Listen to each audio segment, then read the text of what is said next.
Hi, అందరూ బాగున్నారా?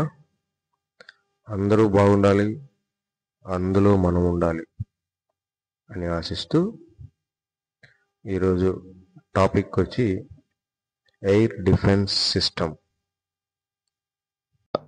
క్షిపణి రక్షణ వ్యవస్థలు అంటే ఏంది? వాటి వల్ల ఉపయోగం ఏంది? అవి ఏ ఏ దేశాల దగ్గర ఉన్నాయి? అది ఏ స్థాయిలో పనిచేస్తాయి అనే విషయం ఒకసారి మనం చూద్దాం.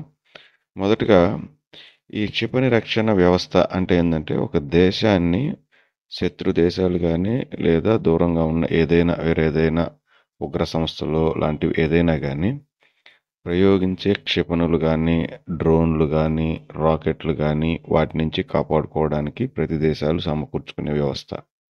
అయితే భారతదేశం దగ్గర కూడా చాలా క్షిపణి రక్షణ వ్యవస్థలని మనం సొంతంగా తయారు చేసుకుని ఉన్నాయి. అలాగే బయట దేశాల నుంచి కొనుక్కున్నవి కూడా ఉన్నాయి. అయితే మొన్న పహల్గాం ఉగ్రదాడి జరిగిన తర్వాత పాకిస్తాన్ మన దేశం మీద చేసిన దుశ్చర్యకు రిటాలియేట్ చేయడం కోసం మన క్షిపణి రక్షణ వ్యవస్థలన్నింటినీ కూడా మనం ఉపయోగించడం జరిగింది. ఇవి ఎలా పనిచేస్తాయంటే కొన్ని రాడార్లు, క్షిపణి రక్షణ వ్యవస్థలో రాడారు, రాకెట్ లాంచరు అనేవి మెయిన్ రెండు పార్ట్లు. రాడార్లు అనేవి శత్రు దేశాల నుంచి వచ్చే క్షిపణులు కానీ డ్రోన్లు కానీ రాకెట్లు కానీ ముందే పసిగట్టి ఇమీడియట్గా రాకెట్ లాంచర్ నుంచి క్షిపణుల్ని ప్రయోగించడం అనేది ప్రయోగించి వాటిని పూర్తిగా గగనతలంలో అంటే ఆకాశంలోనే పూర్తిగా అడ్డుకోవడం అనేది సహజంగా జరిగే వ్యవస్థ. మన దగ్గర ఉన్నటువంటి అత్యంత అడ్వాన్స్డ్ క్షిపణి రక్షణ వ్యవస్థ వచ్చేసి SU-400. ఇది మనం రష్యా నుంచి కొనుక్కున్నాము. ఇది చాలా పర్ఫెక్ట్గా పనిచేస్తుంది. అట్లే ఒకసారి మనం ఇదే దాన్ని బయట ప్రపంచ దేశాల్లో ఎలా ఉంటాయి అని ఒకసారి ఆలోచిస్తే మెయిన్ ఇజ్రాయెల్ దగ్గర ఐరన్ డోమ్, ఐరన్ బీమ్ అనే రెండు రకాల రక్షణ వ్యవస్థలు ఉన్నాయన్నమాట. ఐరన్ డోమ్ అనేది వాళ్ళు చాలా సంవత్సరాల నుంచి సొంతంగా తయారు చేసుకొని శత్రు దేశాల నుంచి వచ్చే రాకెట్లు కానీ డ్రోన్లు కానీ భారీ స్థాయిలో అక్కడి నుంచే అడ్డుకుంటూ అత్యంత నమ్మకోదగిన క్షిపణి రక్షణ వ్యవస్థగా అది మనం ఆల్రెడీ ప్రూవ్ అయ్యింది. తర్వాత వాళ్ళు ఫర్దర్ అడ్వాన్స్మెంట్ అంటే ఈ క్షిపణి రక్షణ వ్యవస్థలు శత్రు దేశాల నుంచి వచ్చే క్షిపణులు అడ్డుకునే విధానంలో ఇవి మనం ప్రయోగించే క్షిపణులు కూడా అత్యంత ఖర్చుతో కూడుకున్న పని. అంటే దాదాపుగా ఏదైనా ఒక దేశమో లేదా ఒక శత్రు ఉగ్రవాద సంస్థ పదే పదే రాకెట్లు ప్రయోగిస్తాడని అనుకోండి. సపోజ్ ₹1,00,000 విలువగల ఒక రాకెట్ను ప్రయోగిస్తే దాన్ని అడ్డుకోవడానికి ₹2,00,000 రాకెట్ మన దగ్గర నుంచి పంపించాలంటే చాలా ఖర్చుతో కూడుకున్న పని. సో అట్లాంటి వాటిని కంట్రోల్ చేయడం కోసం ఐరన్ బీమ్ అనేసి ఒక కొత్త క్షిపణి రక్షణ వ్యవస్థని ఇజ్రాయెల్ ఆల్రెడీ కనిపెట్టింది. వాడుకలో కూడా పూర్తి స్థాయిలో ప్రపంచానికి బహిర్గతం చేయలేదు.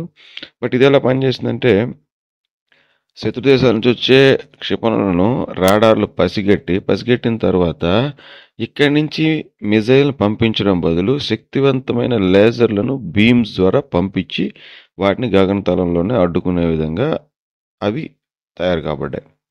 సో ఇప్పుడు మొన్న ఈ మధ్య కాలంలో మన అమెరికా అధ్యక్షుడు ట్రంప్ గోల్డెన్ డోమ్ అని ఒక కొత్త క్షిపణి రక్షణ వ్యవస్థని తయారు చేస్తారు. ఇది ఎట్లంటే ఇప్పుడు ఒక పక్క దేశం నుంచి మన దేశం ఎందుకు వస్తుంది, రాడార్లు కనిపెడతాయి, ఇక్కడి నుంచి క్షిపణులు ప్రయోగించి వాటిని గగనతలంలో అడ్డుకుంటే అంతవరకు బాగానే ఉంది.